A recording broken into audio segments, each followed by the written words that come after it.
अमेरिकेने 104 बेकायदेशीर भारतीय स्थलांतरितांना आपल्या देशातून हद्दपार केले आहे। या प्रकरणात अनेक मुद्दे समोर आले आहेत। विशेषतः हद्दपारीसाठी वापरण्यात आलेले अमेरिकेचे लष्करी विमान आणि भारतीय स्थलांतरितांना घालण्यात आलेले बंधन, यासोबतच यामध्ये मोठ्या प्रमाणावर ट्रॅव्हल एजंट्सच्या फसवणुकीचे आरोप समोर आले आहेत। चला या संपूर्ण प्रकरणाचा तपशील जाणून घेऊया। क्लोजिंग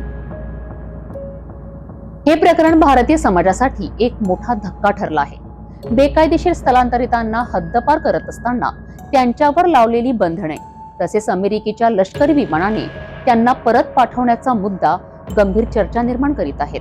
बुधवार 6 फेब्रुवारी रोजी अमेरिकेने 104 बेकायदेशीर भारतीय स्थलांतरितांना हद्दपार केले। हद्दपार केलेल्या लोकांना घेऊन अमेरिकेचे लष्करी विमान पंजाबमधील श्री गुरु रामदासजी आंतरराष्ट्रीय विमानतळावर उतरले। या निर्वासितांमध्ये 19 महिला आणि 13 अल्पवयीन मुलांचा समावेश आहे। या मुलांमध्ये एक 4 वर्षांचा मुलगा आणि 5 व 7 वर्षांच्या 2 मुलींचा समावेश आहे। मिळालेल्या माहितीनुसार बेकायदेशीर स्थलांतरितांमध्ये पंजाबमधील 30, हरियाणामधील 33, गुजरातमधील 3, महाराष्ट्र आणि उत्तर प्रदेशमधील 3 आणि चंदीगडमधील 2 नागरिकांचा समावेश आहे। या सर्व लोकांना हद्दपार करण्यात आले आहे। अमेरिकेतील कायदा अंमलबजावणी संस्थांनी डोनाल्ड ट्रम्प यांच्या अध्यक्षपदावर येताच बेकायदेशीर स्थलांतरितांविरुद्ध कठोर कारवाई सुरू केली होती।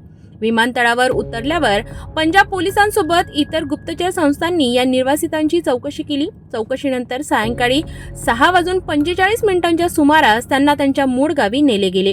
हमें बताया गया था वहाँ से रिलीज हो गए आप, हम आपको वेलकम सेंटर लेके जा रहे हैं। वहाँ वेलकम सेंटर होता है जहाँ से रिलीज किया जाता है।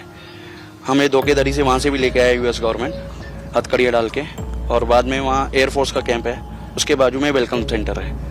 तो हमारे को बताया गया था कि वेलकम सेंटर से आप रिलीज हो जाओगे, लेकिन वहाँ ना करते हुए हमारे को प्लेन में डाल दिया गया है, जो एयरफोर्स का प्लेन होता है। उसमें 104 बंदे हम डिपोर्ट हो गए हैं। हाथों में हथकड़ियाँ थी उस दौरान? हाथों में, पैरों में, अपना यहाँ पर जो चेन होती है कमर में, सब जगह थी। ये बताइए किस लिए आप वहाँ पे गए थे और जो पैसे लिया था आप क्या महसूस कर रहे हैं आप? मैं सर कनाडा के वीज़े के थ्रू गया था, लेकिन एजेंट की लापरवाही या बोल दीजिए या उसकी बेवकूफ़ी के कारण मुझे ये रास्ते से जाना पड़ा। और मेरा जो बिज़नेस यहाँ कम था, मतलब यहाँ गाड़ी वालों का बिज़नेस नहीं हो रहा है, तो हम पैसे कमाने के लिए वहाँ गए थे। यूएस नहीं जाना चाहता था, लेकिन कनाडा जाना चाहता, जो मेरा वीज़ा था। फिर वहाँ से मुझे यहाँ भेजा गया। निसंशयपणे बेकायदेशीरपणे अमेरिकेत प्रवेश करणारे अनेक भारतीय आता हद्दपारीचा सामना करीत आहेत। अनेक लोक लाखो रुपये खर्च करून डंकीमार्ग आणि इतर बेकायदेशीर मार्गाने अमेरिकेत दाखल झाले होते। अमेरिकेतून हद्दपार केलेल्या तरुण मुलामुलींना आधार देण्यासाठी पुनर्वसन निधी स्थापन करण्याची मागणी उत्तर अमेरिकन पंजाबी असोसिएशन नापाने बुधवारी पंजाब सरकारला केली आहे। भाई मैं इधर डोंकी के रास्ते से गया था, तो उधर अमेरिका पहुंचने के बाद, बॉर्डर कूदने के बाद तो पुलिस वाले उठाते हैं, आर्मी वाले। तो वहाँ 4 दिन के बाद रिलीज हो गया था भाई। तो फिर मैं रूम पे गया, वहाँ जाके साइलम अप्लाई की।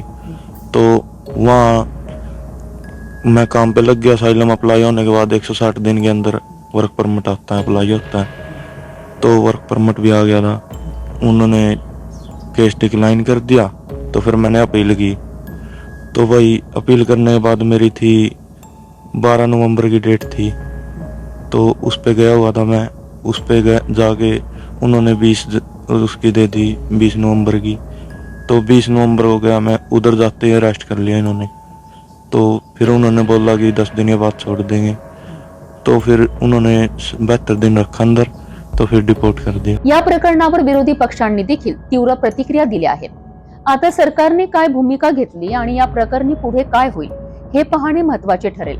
या दरम्यान ट्रॅव्हल्स एजंट्सच्या फसवणुकीच्या आरोपांचाही तपास सुरू आहे।